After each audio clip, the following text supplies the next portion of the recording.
The house was filled with silence, not the reassuring, gentle silence, but a thick, suffocating stillness as if warning of an approaching storm. I was in the kitchen, my hands busy chopping vegetables on a wooden cutting board, but my mind was elsewhere, tangled in a web of restless worries outside the pale moonlight, which bathed the garden in a cold, silvery glow. I stopped listening at first, reprimanding myself for being too sensitive, and returned to my work. But then I heard footsteps coming from the staircase. At first, it was just the faint creak of the wooden floor, so I stopped listening, reprimanding myself for being overly sensitive. But then the footsteps grew louder, faster, and more deliberate, my heart thumping like a drum as I turned around. And there he was, Ethan, tall and imposing, with darkened eyes and an expression that made every word stick in my throat. "Sophia," he said, his voice low and purposefully carrying a chill that made me shiver. "Do you think everything is fine?" Even though I didn't comprehend his inquiry. "Ethan," I started to feel uneasy. "Why, do you not sleep?" He didn't respond immediately. Instead, he stepped into the kitchen, his piercing eyes fixed on me. "Don't you see it?" I murmured, trying to keep my voice calm. "It's late." It sounded more like an accusation than a question when he eventually answered. "Don't you see what's happening in this house?" I reflexively put the knife down in my hands, gripping them together to try to calm myself. "Ethan, what are you talking about?" I said. "Don't act like you don't know." "No," he said, his voice soft yet sharp, like a blade slicing through the air. "You think you can just step into our lives and take that place and not pay the price?" I didn't understand what he meant, but the fear that was growing inside of me had already turned to panic. So I took another step back as he approached, the faint scent of alcohol still lingering in the air, his eyes disturbingly clear. He made a brief, hollow sound that stopped the air around us. "I guess you understand, don't you?" "Listen, Ethan," I replied, trying to control my tremor. "If you're feeling uneasy, we can talk about it, we can work through this." He took another step closer and said, his words are dripping with disdain, "You think you belong." At that moment, a storm of emotions swept through me, including fear, confusion, and something else I couldn't name because I couldn't face him. I couldn't look away, but I couldn't look away either. "Ethan, stop," I whispered, my voice catching in my throat. But he didn't stop. His eyes were burning with a fire that seemed to pierce right through me. "Do you understand anything?" he murmured, his voice low and cutting. "I can't take it anymore. I've waited long enough before I could respond." He reached out but not toward me. He grabbed the knife I had just set down, the blade glinting ominously in the moonlight streaming through the window. I froze, my breath hitching as I instinctively stepped back, but my eyes stayed fixed on his hand gripping the knife tightly. And his expression hardened with a terrifying resolve. "I'm not going to hurt you," he said, his tone eerily calm as if reassuring himself. "But I won't let anyone take my family away again." His final words hit me like a blow to the chest. And as he turned and walked away, I realized something that made my blood run cold. I wasn't just an outsider in this family, I was a threat. A central piece in a game I didn't even know I was playing. Ethan's eyes lingered in my mind as though they had burned themselves into my memory. Stripping away every layer I tried to hide behind when he left, the kitchen felt emptier than it had ever been. The sound of my ragged breathing filling the void. But what was I afraid of? Was it him or was it the strange, unwelcome feeling, stirring deep within me, the one I dared not name? These questions clung to me like shadows even as I returned to the living room where the house stood eerily quiet as if nothing had ever happened. When Nathan first entered my life, I couldn't have imagined any of this. I thought back to the gala that night, the glimmering lights reflecting off the glass of wine in my hand, and the way his eyes met mine across the crowded room. He crossed the floor with the ease of a man who knew exactly what he wanted. "Sophia, I have a feeling we'll be talking a lot tonight," he said with a charming smile. And just like that, a young woman with an impressionable heart fell into his beguiling trap. Nathan was the kind of man no woman could easily refuse. Refined success, and cloaked in just enough mystery to make you want to know more. When he spoke of his first marriage, his voice carried a quiet pain that softened the edges of his confidence. His ex-wife had betrayed him, he said, and the only thing he had left from that chapter of his life was his 2 sons, Ethan and Liam. I could still remember the way he held my hand and said, "Sophia, I don't just want you to be my wife, and I want you to help me rebuild this family."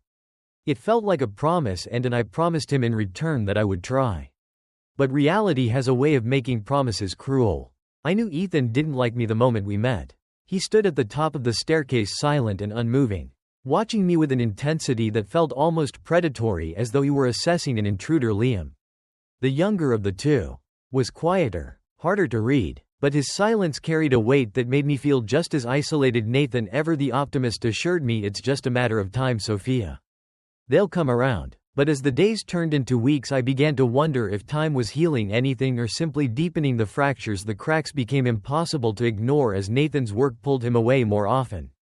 His trips grew longer, stretching into weeks, sometimes months. The grand house suddenly felt cavernous, echoing with the absence of his presence. Left alone with his sons, I tried to maintain normally, cooking dinners, tidying the house, and even attempting small talk with Ethan and Liam. But the atmosphere shifted. Ethan seemed to be everywhere, in the living room while I sat alone, in the kitchen while I cooked, even lingering outside my bedroom door late at night.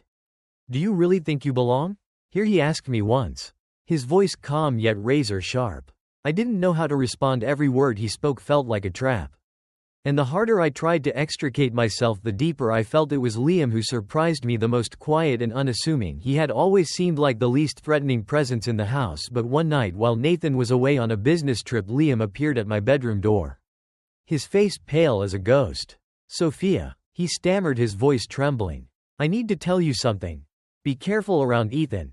He's not who you think he is." Before I could ask what he meant, Liam shook his head and disappeared back into the hallway, leaving me with a sinking feeling in my stomach. His warning replayed in my mind over and over, but I couldn't make sense of it. What was he trying to tell me? The only person I could confide in was Elena, my closest friend. When she came to visit, I hesitantly shared my unease about the house and Ethan's increasingly strange behavior. "Sophia, don't you see it?" she said. Her tone was sharp with concern about the way Ethan looks at you. "It's not normal." I tried to laugh it off, brushing aside her words as paranoia. But deep down I knew she was right. I just didn't want to admit it. The following days grew darker, heavier. Ethan no longer just watched me. His gaze felt like it was piercing straight through me, as if he could see the thoughts I was desperate to hide. He didn't say much, but when he did, his words were riddles, cryptic and unsettling. Liam, meanwhile, he seemed to retreat further into himself, avoiding my eyes and growing more visibly anxious with each passing day. I couldn't tell if he was afraid of Ethan or of something far greater than the house I had once thought of as a sanctuary now felt like a carefully constructed trap, and somehow, without realizing it, I had become the focal point of a game I never wanted to play. The house, it seemed quieter than ever, but the silence brought no peace. At times I felt as though I were living inside a space where everything was lying in wait like a trap ready to spring at any moment. Each passing day Ethan's gaze grew sharper, his words cutting into my mind like invisible daggers, leaving wounds I couldn't see but could feel deeply. And then came the night Nathan left for a 2-week business trip. That was when everything began to change. That night I sat in the living room, trying to immerse myself in a novel to fill the growing void inside me. The soft yellow glow of the lamp cast a warm light over the room, the kind of cozy atmosphere I usually loved. But the warmth did nothing to dispel the chill creeping into my chest. The sound of footsteps on the staircase made me startled. I looked up, and there was Ethan, his hair slightly tousled. He wore the same casual white t-shirt and jeans he often did, but something in his expression sent on knees rippling through me. "You're still awake?" he asked, his voice low, like a thick cloud of smoke filling the room. "Yes, I couldn't sleep," I replied, trying to steady my voice. "What about you?" "It's late." Ethan didn't answer immediately. He just stood there, his piercing eyes locked on me as though he were weighing a decision. The air between us grew heavy, and I realized my grip on the book had tightened to the point of, "Is something wrong, Ethan?" I asked, though even as the words left my mouth, I wasn't sure I wanted to know the answer. Ethan stepped forward with his movements slow and deliberate, each step intensifying the suffocating tension in the room. He lowered himself into the chair across from me, the small table between us now the only barrier. Yet it felt as though the walls were closing. "I was just wondering," he began, his tone soft but laced with something darker. "Do you ever feel lonely living in this house?" The question hit me like an arrow straight to my core. I hesitated, unsure how to respond. "Ethan, I don't think that's a very appropriate question," I said, forcing my voice to stay even though the tremor betrayed me. He let out a soft chuckle. A sound so faint and enigmatic it made my skin crawl. Actually, I think it's the perfect question. Nathan's hardly ever here. You're left alone. Trying so hard to keep everything perfect. But does anyone really care? His words left me breathless. As though he'd struck me without lifting a hand. I couldn't understand why he was saying these things. But I knew something was off. I stood intent on ending the conversation. But Ethan quickly rose as well. Well, are you running away? He asked, his voice low, and waited. Or are you afraid? I turned back, forcing myself to meet his gaze. Ethan, what are you trying to say? Asked, though my voice sounded weak as if it lacked the strength to pierce through the invisible barrier between us. Ethan didn't answer. Instead, he stepped closer, and before I could react, he leaned forward, placing one hand lightly on my shoulder. His breath was warm and uncomfortably close. You don't have to pretend. Sophia, he whispered. I see. Everything. I jerked away as though his touch had burned me. Ethan, stop, I said, my voice trembling, but he didn't move his eyes. Those dark, penetrating eyes held me in place, freezing me where I stood. Then without warning, he stepped back, retreating into himself. I couldn't tell if he had seen the fear in my eyes or if he was playing a game I couldn't comprehend. When he finally left the room, I collapsed into the chair, my heart pounding so hard I thought it might shatter. But the worst part wasn't my fear of Ethan. It was the fear of myself, of the strange and unnameable feeling creeping into my thoughts. I tried to forget that night, but it was impossible. In the days that followed, Ethan became someone entirely different. He rarely spoke, but his presence lingered everywhere, in his piercing stares, in the curve of his lips as he smirked. Even in the briefest of encounters, I didn't know if he was doing it intentionally or if I was imagining things, but the sense of being surrounded, of being trapped, grew stronger, leaving me utterly drained. Liam, on the other hand, seemed increasingly on edge. One evening he came into the kitchen where I was preparing tea. His eyes rimmed with red as though he'd been crying. Sophia, he said, his voice trembling and urgent. I think, Ethan, there's something wrong with him. He's planning something, and I don't know what to do. Liam, what are you talking about? Asked, but he just shook his head. I can't say, he whispered, his hands gripping the counter. But you have to be careful. Ethan, he's not who you think he is. Liam's words left me reeling. Ethan wasn't who I thought he was then. Who was he? And what was really happening in this house? The unanswered questions haunted me, pulling me deeper into the abyss. But nothing could have prepared me for what was about to happen, the moment that would break everything apart and change my life forever. As the days passed, the unease inside me grew heavier, like a shadow that refused to lift. I felt as though I was being watched in this house, a place that should have been my sanctuary. Ethan continued to appear unexpectedly, often catching me off guard to the point where I didn't know how to react. But what frightened me most wasn't his presence, it was his eyes. Those dark, piercing eyes seemed to hold every sinister secret I dared not confront. One night, just as I was about to go to bed, a knock came at the door. When I opened it, there stood Liam. His face was pale, his eyes wide with worry. Sophia, he whispered, his voice low as if he feared someone might overhear. I need to talk to you. I can't keep this to myself anymore. Liam stepped into the room and sank into the chair, his hands clasped tightly together as though he was wrestling with his thoughts. Ethan, he's not okay, he said, his voice trembling. He's changed since you came here. But it's not your fault. He's always wanted everything to be his. Liam, what are you saying? I asked, trying to remain calm, though his words sent a chill down my spine. He has a way of making people do what he wants. Liam continued, his voice shaky. I don't know how, but he controls everything, and now he's trying to control you. My heart seemed to stop. I didn't know how to responding to Liam's words felt like a puzzle piece falling into place, revealing a picture I'd been too afraid to see. But the worst part wasn't understanding, it was the realization that I had no idea how to escape the trap I now knew I was caught in. After the conversation with Liam, I decided to call Elena. I needed help. I needed someone I could rely on, who could listen and give me advice. Elena came over that very evening, and we sat in the living room piecing together everything that had been happening. When I told her what Liam had said, she fell silent, her expression growing more troubled by the minute. Do you think Nathan knows about this? Elena finally asked, her voice edged with suspicion. No, I said, shaking my head. Nathan would never let this happen if he knew. Elena sat quietly for a few moments, then turned to me with a sharper look. Sophia, you need to talk to Nathan. You can't let this go on. Ethan might be more dangerous than you think. I nodded, but my chest tightened with anxiety. How would Nathan react? Would he believe me? Or would he think I was exaggerating? I didn't have the answers. But I knew I couldn't let things continue as they were. That night everything changed. Nathan returned home earlier than expected. When I heard the front door open, relief washed over me. I thought that finally everything would be okay. But as I came down the stairs to meet him, I realized something was wrong. Nathan stood in the doorway, his expression dark as he looked at me. And behind me I heard the sound of footsteps.